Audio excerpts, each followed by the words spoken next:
अस्सलामुअलैकुम dear students, class 6 की general science में आज हम यूनिट 7 सोल्यूशन एंड सस्पेंशन में पेज नंबर 82 से पेज नंबर 86 तक पढ़ेंगे, जिसमें हम particle model of solution, water as a solvent and type of solution को डिस्कस करेंगे।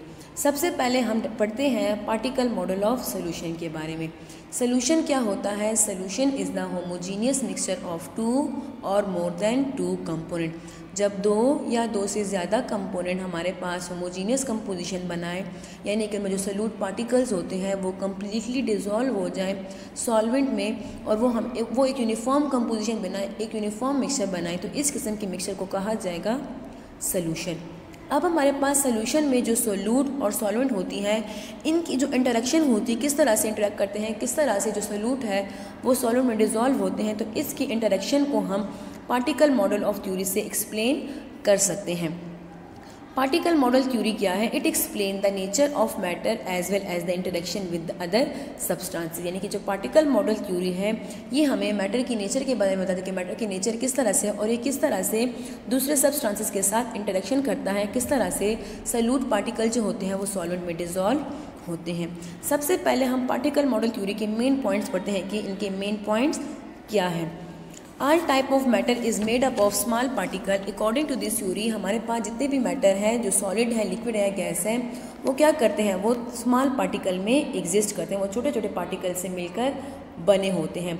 मैटर क्या है? Matter is anything that has mass and occupies space. वो तमाम चीज़ें जो जगह घेरती हैं और वज़न रखती, उसको क्या कहा जाता है? उसको मैटर कहा जाता है। अब पार्टिकल मॉडल थ्योरी के अकॉर्डिंग जो मैटर है, जो मादा है, वो किस चीज़ से मिलकर बना है? वो स्मॉल पार्टिकल से मिलकर बना है। ये जो पार्टिकल्स हैं इनको एटम्स भी कहा जा सकता है और इनको आइंस भी कहा जा सकता है। सेकेंड इसका क्या पॉइंट है? Particles of matter are always in constant motion. कहते हैं हमारे पास जो मैटर है इसके जो पार्टिकल्स होते हैं, जो एटम्स और आइंस या जो मॉलिक्यूल होते हैं, वो क्या हो? वो कॉन्स्टेंट मोशन में होते हैं, यानी कि वो कंटिन्यूसली मोशन करते हैं। अगर वो हमारे पास सॉलिड मैटर है, अगर वो लिक्विड है या वो सॉलिड है, उसके जो पार्टिकल्स होंगे वो क्या होंगे? वो कांस्टेंट मोशन में होंगे। Particle have space between them. कहते हैं जो पार्टिकल्स होते हैं, जो एटम्स और आयंस होते हैं, इनमें क्या होता है? इनमें स्पेस होता है। इसके अलावा लास्ट पॉइंट क्या है कि adding heat to the matter makes the particle to move faster. कहते हैं अगर हम किसी भी मैटर का, किसी भी सॉलिड, लिक्विड या किसी भी गैसियस मैटर का हीट बढ़ाएंगे, उसको हम हीट करेंगे, तो क्या होगा? इसके जो पार्टिकल्स होंगे, जो एटम्स, आयंस और मॉलिक्यूल होंगे, उनकी जो मूवमेंट होगी वो क्या होगी? वो इंक्रीज होगी। तो according to particle model theory, by increasing temperature the motion of the particles will be increase. यानी कि अगर हम टेम्परेचर बढ़ाएंगे, इसको हीट करेंगे, तो हीटिंग से क्या होगा? जो इनकी जो मूवमेंट है, जो मोशन है, वो क्या होगी? वो इंक्रीज हो जाएगी। यानी कि अगर टेम्परेचर कम होगा तो वो स्लोली मूवमेंट करेंगे, अगर हम टेम्परेचर बढ़ाएंगे तो वो फास्टली मूव करेंगे। अब पार्टिकल मॉडल ऑफ सोल्यूशन के मुताबिक किस तरह से हमारे पास सॉल्यूट जो है वो सॉलिड में डिज़ोल्व होते हैं। Solubility of solute depend on the solute and solvent interaction. यानी कि जो सॉल्युबिलिटी है कि किस तरह से डिज़ोल्व होते हैं, ये डिपेंड करता है सोल्यूट एंड सॉल्वेंट के दरमियान इंटरेक्शन की, किस तरह की इंटरेक्शन करते हैं। अब हमारे पास यहाँ पे दो तरह की इंटरेक्शन होती है।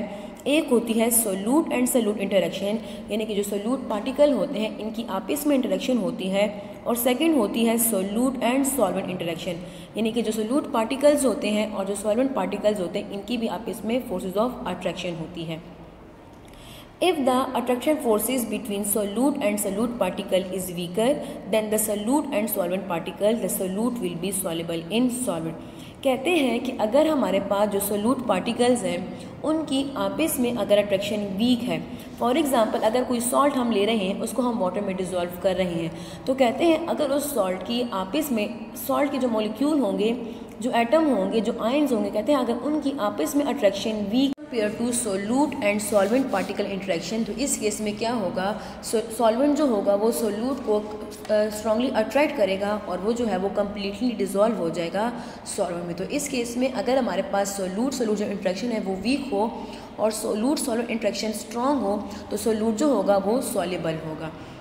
लेकिन अगर हमारे पास सोल्यूट सोल्यूट इंटरेक्शन जो होगी, जो सोल्यूट सोल्यूट पार्टिकल की जो आपस में अट्रैक्शन होगी वो स्ट्रॉन्ग होगी as compare to solute solute interaction, तो इस केस में क्या होगा? जो सोल्यूट होगा वो या तो लेस सॉल्युबल होगा या फिर इनसॉल्युबल होगा। If the attraction forces between solute particles is strong, then solute solvent particles, the solute will be less soluble or insoluble in salt. For example अगर हम बात करें सॉल्ट इन वाटर की and oil in water की, तो यहाँ पे क्या है, अगर हम वाटर में सॉल्ट को ऐड करेंगे तो यहाँ पे क्या होगा, जो फोर्स ऑफ अट्रैक्शन है बिटवीन सॉल्ट एंड वाटर वो बहुत ही स्ट्रॉन्ग है as compare to the solute particle, यानी कि जो सॉल्ट होगा इसकी जो आपस में अट्रैक्शन होगी वो बहुत वीक है एज़ कम्पेयर टू सॉल्ट की जो अट्रैक्शन है वाटर के साथ। तो इस केस में क्या होगा, जो सोल्यूट है, जो सॉल्ट है, वो वाटर में डिज़ोल्व हो जाएगा। लेकिन अगर हम बात करें ऑयल एंड वाटर की, तो इस केस में क्या है कि ऑयल मॉलिक्यूल्स ही, ऑयल्स के जो पार्टिकल होंगे उनकी जो आपस की अट्रैक्शन होगी वो बहुत ही स्ट्रॉन्ग होगी, जबकि इन ऑयल की जो सॉल्वेंट के साथ वाटर की जो अट्रैक्शन होगी वो वीक होगी। तो इस केस में सोल्यूट सॉल्वेंट इंट्रैक्शन जो होगी वो वीक होगी और सोल्यूट सॉल्वेंट इंट्रैक्शन जो है वो स्ट्रॉन्ग होगी। तो इसी वजह से हमारे पास जो ऑयल है वो वाटर में डिज़ोल्व नहीं करता बल्कि वो वाटर के सरफेस पे फ्लोट करता है। इसके बाद हमारा नेक्स्ट टॉपिक है वाटर एज आ यूनिवर्सल सॉल्वेंट। सॉल्वेंट क्या होता है, हमारे पास जो सोल्यूशन होते हैं वो टू कंपोनेंट से मिलकर बने होते हैं, एक होते हैं सोल्यूट और सेकंड वन होते हैं सॉल्वेंट। सोल्यूट क्या होते हैं, जो कि लेस प्रोपोर्शन में मौजूद होते हैं और सॉल्वेंट जो कि लार्ज प्रोपोर्शन में मौजूद होते हैं। इसके अलावा जो वो कंपोनेंट जो कि सोल्यूट को डिज़ोल्व करता है वो क्या कहलाता है, वो सॉल्वेंट कहलाता है। अब हमारे पास जो वाटर है वो हमारे पास एक सॉल्वेंट है और ऐसे सोल्यूशन जिनमें वाटर एज ए सॉल्वेंट इस्तेमाल होता है उसको क्या कहा जाता है, उसको एक्वस सोल्यूशन कहा जाता है। अब हमारे पास जो वाटर है जो कि एज ए सॉल्वेंट काम करता है, कहते हैं वाटर जो है वो हमारे पास यूनिवर्सल सॉल्वेंट है। इसको यूनिवर्सल सॉल्वेंट क्यों कहा जाता है, क्योंकि वाटर जो है वो बहुत ज़्यादा सब्सटेंसेस को डिज़ोल्व करता है as compare to any other liquid. इस वजह से वाटर को यूनिवर्सल सॉल्वेंट कहा जाता है। फॉर एग्जांपल हमारे पास अगर हम कंपेयर करें, वाटर भी हमारे पास एक सॉल्वेंट है और अल्कोहल भी हमारे पास एक सॉल्वेंट है। तो वाटर जो है वो बहुत ज़्यादा कंपोनेंट को डिज़ोल्व करता है एज़ कम्पेयर टू अल्कोहल और एनी अदर लिक्विड। तो वाटर जो है वो क्या है, वो हमारे पास यूनिवर्सल सॉल्वेंट है। अब वाटर क्यों हमारे पास यूनिवर्सल सॉल्वेंट है, वाटर की कुछ केमिकल और फिजिकल प्रॉपर्टीज़ ऐसी हैं जिसकी वजह से ये जो कि इसको एक यूनिवर्सल सॉल्वेंट या फिर एक्सीलेंट सॉल्वेंट बनाता है। अगर हम वाटर के मॉलिक्यूल को की तरफ गौर करें तो वाटर का जो फॉर्मूला है वो हमारे पास है H2O, यानी कि वाटर मॉलिक्यूल में एक ऑक्सीजन मौजूद है और इसके साथ मौजूद है 2 हाइड्रोजन एटम। सेंटर में हमारे पास ऑक्सीजन होता है जो कि दोनों तरफ से बॉन्डेड होता है विद द हाइड्रोजन एटम। अब हमारे पास अगर इसके स्ट्रक्चर की तरफ देखें तो ऑक्सीजन पे है पार्शियल नेगेटिव चार्ज और हाइड्रोजन पे है पार्शियल पॉजिटिव चार्ज। इसकी वजह से क्या होता है, अट्रैक्शन फोर्सेस होती हैं, पोल्स बनते हैं, चार्जेस बनते हैं, जिसकी वजह से इन चार्जेस की वजह से, इन पोल्स की वजह से वाटर जो है बहुत ज़्यादा पोलर कंपाउंड को या आयोनिक कंपाउंड को वो डिज़ोल्व कर सकता है। पोलर कंपाउंड क्या होते हैं या आयोनिक कंपाउंड क्या होते हैं, जिसमें पॉजिटिव और नेगेटिव चार्जेस होते हैं। तो इन चार्जेस की वजह से वाटर क्या करता है, पोलर कंपाउंड को डिज़ोल्व करता है। पोलर कंपाउंड को हाइड्रोफिलिक कंपाउंड भी कहा जाता है, यानी कि वाटर लविंग होते हैं। जबकि ऐसे कंपाउंड जिनमें चार्जेस ना हो, जिनमें पॉजिटिव और नेगेटिव चार्जेस नहीं होते, जैसे कि ऑयल हमारे पास है, बेंजीन है, वो वाटर में डिज़ोल्व नहीं होते। और ऐसे कंपाउंड जो कि वाटर में डिज़ोल्व नहीं होते इनको हाइड्रोफोबिक कंपाउंड्स कहा जाता है। इसके बाद हम डिस्कस करते हैं टाइप्स ऑफ सोल्यूशन के बारे में कि सोल्यूशन जो हमारे पास कितने टाइप्स के होते हैं। सल्यूट की अमाउंट के बेसिस पे हमारे पास डिफरेंट टाइप्स के सोल्यूशन होते हैं, डाइल्यूट एंड कंसनट्रेटेड सोल्यूशन। अब डाइल्यूट सोल्यूशन कौन से होते हैं और कंसनट्रेटेड सोल्यूशन कौन से होते हैं। The solution which contains small amount of dissolved solute is called dilute solution, while the solution which contain large amount of dissolved solute is called concentrated solution। यानी कि हमारे पास एक सोल्यूशन है, अगर उस सोल्यूशन में हमारे पास स्मॉल अमाउंट ऑफ सोल्यूट मौजूद है, यानी कि जो सोल्यूट पार्टिकल्स हैं वो लेस अमाउंट में डिज़ोल्व हो और कम मौजूद हो, ऐसे सोल्यूशन को कहा जाएगा डाइल्यूट सोल्यूशन। लेकिन ऐसे सोल्यूशन जिसमें large amount of dissolve solute मौजूद हो उनको कहा जाएगा कंसनट्रेटेड सोल्यूशन। आप यहाँ पे डायग्राम में देख सकते हैं, आपको 2 बीकर नज़र आ रहे हैं जिनमें हमारे पास सेम अमाउंट ऑफ वाटर है, यानी कि जो वाटर की जो अमाउंट है वो सेम है। अगर आप यहाँ पे देखें तो इसमें जो सोल्यूट पार्टिकल्स है, जो सोल्यूट के हमारे पास है मिकदार है बहुत ही कम है, तो इसको कहा जाएगा डाइल्यूट सोल्यूशन। लेकिन अगर आप इसकी तरफ देखें तो यहाँ पे सोल्यूट को देखें बहुत ज़्यादा सॉल्ट है, बहुत ज़्यादा सोल्यूट पार्टिकल्स हैं, इनको कहा जाएगा कंसनट्रेटेड सोल्यूशन। इसके बाद हमारे पास है सॉल्युबिलिटी के बेस पे हमारे पास जो सोल्यूशन की टाइप्स है वो भी दो तरह की हैं। एक है सैचुरेटेड सोल्यूशन और सेकंड वन है अनसैचुरेटेड सोल्यूशन। सबसे पहले डिस्कस करते हैं सैचुरेटेड सोल्यूशन को। A solution which contain maximum amount of solute and cannot dissolve any more solute at a given temperature is called saturated solution। यानी कि ऐसा सोल्यूशन जिसमें हमारे पास मैक्सिमम अमाउंट ऑफ सोल्यूट हो गिवन यानी कि ख़ास टेम्परेचर पे, और उस टेम्परेचर पे वो मज़ीद सोल्यूट को डिज़ोल्व ना कर सके, उसकी एबिलिटी ना हो। अगर उसमें हम मज़ीद सोल्यूट ऐड करेंगे तो वो डिज़ोल्व नहीं होगा, बल्कि वो हमारे पास बीकर के यहाँ बॉटम में बैठ जाएगा। तो ऐसा सोल्यूशन जो कि मज़ीद सोल्यूट को डिज़ोल्व ना कर सके, ऐसा सोल्यूशन को कहा जाएगा सैचुरेटेड सोल्यूशन। एग्जाम्पल हमारे पास है, कहते हैं take some water in a beaker and add sugar in a small amount at the interval with constant stirring. कहते हैं एक स्मॉल बीकर लें और इसमें ऐड करें वाटर, और उसमें आप ऐड करते जाएं स्मॉल अमाउंट ऑफ शुगर को ऐड करते जाएं और उसको साथ साथ स्टिर करते जाएं। कहते हैं वो डिज़ोल्व हो जाएगा। अब अगर हम मज़ीद शुगर इसमें ऐड करेंगे तो वो डिज़ोल्व नहीं रहेगा, बल्कि वो नीचे इनसॉल्युबल रह जाएगा, जो कि बॉटम पे बैठ जाएगा। तो ऐसा सोल्यूशन जो है वो इनकेपेबल होगा, यानी कि वो मज़ीद सोल्यूट को मज़ीद शुगर को डिज़ोल्व नहीं कर पाएगा। तो ऐसे सोल्यूशन को कहा जाता है सैचुरेटेड सोल्यूशन। अनसैचुरेटेड सोल्यूशन क्या होता है? ये ऑपोजिट होता है सैचुरेटेड सोल्यूशन के।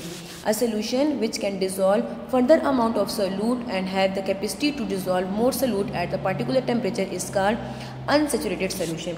यानी कि कहते हैं कि ऐसा सोल्यूशन जिसमें हमारे पास जो सोल्यूट की अमाउंट होती है वो कम होती है, लेस अमाउंट होती है, और अगर उसमें हम मज़ीद सोल्यूट ऐड करेंगे तो वो डिज़ोल्व हो जाएगा।